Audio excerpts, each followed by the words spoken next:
Any country without a national university will have problems in carrying out development projects on its own. They just won't have the skilled technicians. Accepting this as self-evident, an early task of the revolution was to endow a first-class university with faculties chosen to meet the country's specific needs. And their doing so bore fruit. Many of Somalia University's graduates today have already played leading parts in countless development projects of national importance.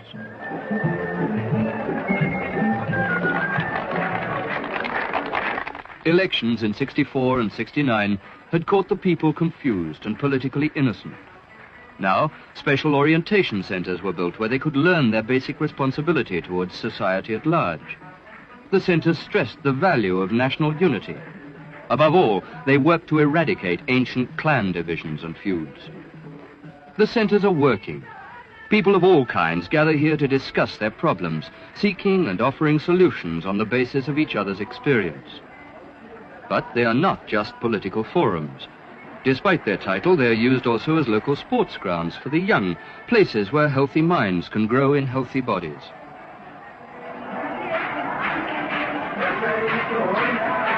And whoever they be, every person who comes to a center will find a platform on which to express his or her views. Universally adopted, they have become the community centers of the nation.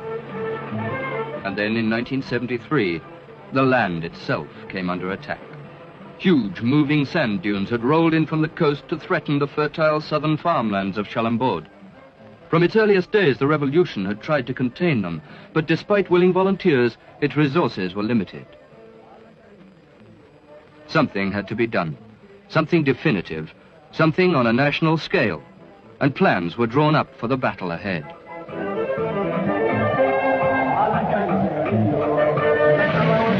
Within a matter of weeks, the power and determination of the nation could be seen.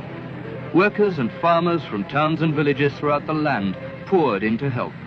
At their peak, they numbered 11,000. Their scheme was unique, so simple and cheap that it bordered on genius. Drought-resistant scrub and cacti were brought in.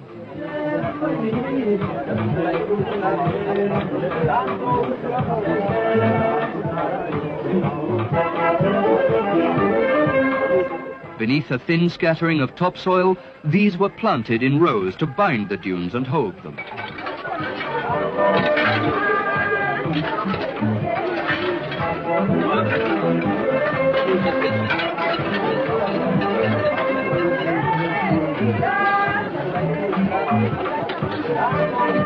Foreign experts advising the government at the outset had costed the problem's solution in millions. Millions Somalia never could afford. Today, these same experts come here to Shalaanbood to marvel and study in their own turn. The dunes have been halted in a mere few months, proving the old proverb, wherever there's a will, there's always a way. The sands were beaten, but nature was cruel, attacking immediately from another flank. Now it was the nomads' turn to suffer. A blistering drought hit the country's northwest. Trees were blasted, the earth parched. Livestock died, and the people with them.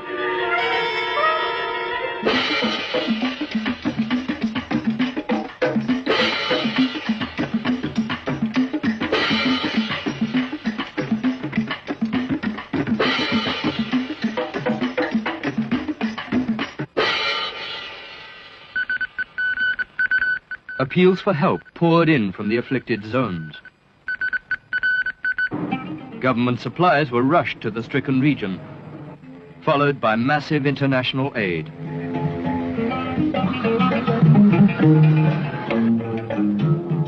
Throughout the disaster zone, relief camps were set up and clothing, food, medicine and vital water provided.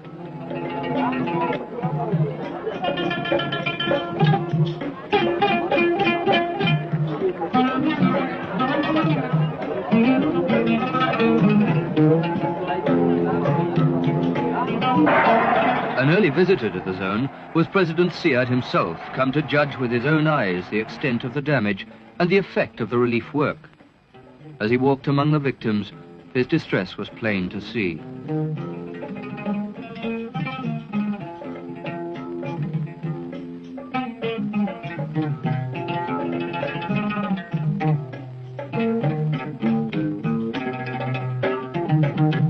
In his mind, an old dream became a firm decision.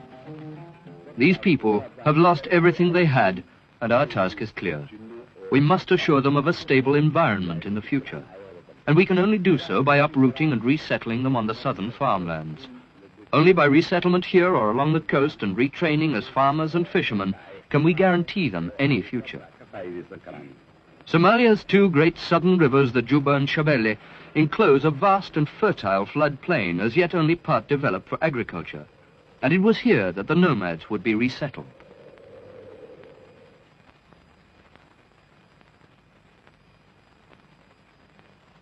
The operation was far from easy. 120,000 people had volunteered to make the move and traveled from the relief camps to a central dispersal point in the north.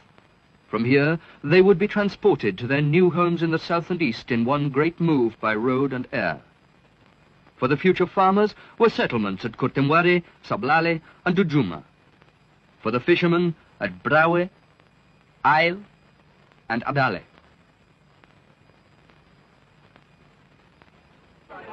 And so, on June the 18th, 1975, the great trek began. Families who had somehow saved their homes from drought and earlier moves dismantled them. Precious possessions were packed and stowed away for a journey that would take them from everything they had ever known and into a future far removed, at which they could only guess. Infants and invalids were carried onto waiting lorries. Papers were checked as whole families moved together. The entire nation's transport resources had been mobilized and others borrowed from abroad. 16 landing strips had been built for 24 huge transport planes, while over 600 lorries took on the rest.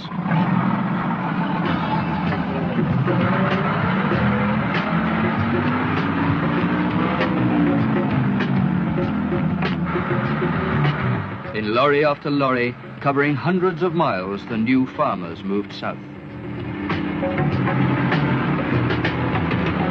Within days, the first arrivals reached Kurtemwari, and local people turned out by the score to greet and welcome them to a new life far removed from the old.